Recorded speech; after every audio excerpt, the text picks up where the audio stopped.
ముందుగా సనాతన ధర్మ కుటుంబీకులందరికీ కూడా శుభాభివందనాలు. ఈరోజు నేను మీతో చర్చించాలనుకున్న అంశం కాలభైరవ జయంతి గురించి ఈరోజు మనం తెలుసుకుందాం. కార్తీక మాసం కృష్ణ పక్ష అష్టమి నాడు భైరవ అష్టమి అని అంటాం. ఈ రోజుని మనం కాలవ భైరవుని పూజిస్తాము. ఈ ఏడాది జయంతి ఎప్పుడో మరియు కాలభైరవ స్వామిని ఎలా పూజించాలో ఈరోజు మనం తెలుసుకుందాం. కాలభైరవుడు శివుని మూడవ రుద్ర అవతారం అని మన పురాణాల్లో పేర్కొంది. కార్తీక మాసం కృష్ణపక్షం అష్టమి రోజున కాలభైరవుడు అవతరించాడు. ఈసారి కాలభైరవ అష్టమి నవంబర్ 12వ తారీఖు వచ్చింది.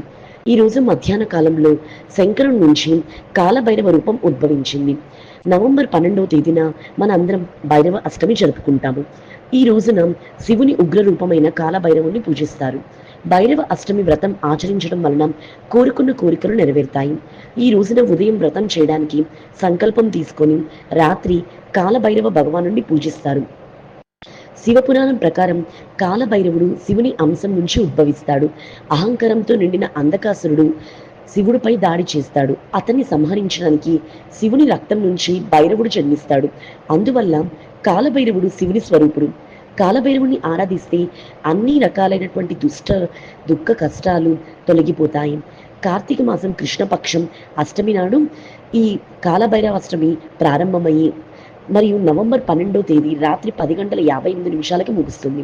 కాలభైరవుని నిశాకాలంలో అంటే రాత్రి సమయంలో పూజ చేస్తారు. ఉదయం స్నానం చేసిన తర్వాత వ్రతం చేయడానికి సంకల్పం తీసుకోండి. సాయంత్రం ఏదైనా ఆలయానికి వెళ్ళి భగవాన్ భైరవుని రూపం ముందు దీపం వెలిగించండి.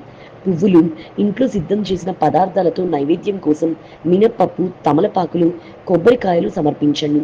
108 సార్లు ఓం కాలభైరవాయ నమః అనే మంత్రాన్ని జపించండి. అలా కుక్కలకు ఆహారం పెట్టండి. ఇవి చేయడం వలన కాలభైరవుడు సంతోషిస్తాడు. కాలభైరవుడు అంటే భయాన్ని జయించేవాడు అని అర్థం. కాలభైరవుడిని పూజించడం వలన మరణం మరియు అన్ని రకాల ప్రమాదాల భయం తొలగిపోతుంది.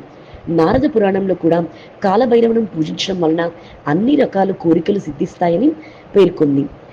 ఉన్ని దుస్తులు, పేదలకు ఆహారం అందిస్తే భైరవునితో పాటు శనిదేవుని అనుగ్రహం కూడా లభిస్తుంది. భైరవ ఆరాధన ప్రదోష కాలంలో అంటే సూర్యాస్తమయం సమయంలో లేదా అర్ధరాత్రి సమయంలో చేయాలి. రాత్రి జాగరణ చేసి శివుడు, పార్వతి మరియు కాలభైరవుని పూజించాలి. కాలభైరవుని వాహనమైనటువంటి నల్ల కుక్కని కూడా పూజిస్తారు. కాలభైరవ జయంతి రోజున ఈ కింద చెప్పిన మంత్రాలను చదివించడం వలన జీవితంలోని కష్టాలన్నీ తొలగిపోతాయి. ఓం కాలభైరవాయ నమః. ఓం భయహారణం చ భైరవ. ఓం బ్రాం కాలభైరవ ఫట్. ఓం హ్రీం బటుకాయ ఆపద్ధరణయ కురుకురు బటుకాయ హ్రీం. ఓం హం శం నం కం కం సం మహాకాల భైరవాయ నమః. ఇవి కాలభైరవుని యొక్క జయంతి రోజున ఈ మంత్రాలను జపించడం వలన జీవితంలో ఉన్నటువంటి కష్టాలన్నీ కూడా తొలగిపోతాయి.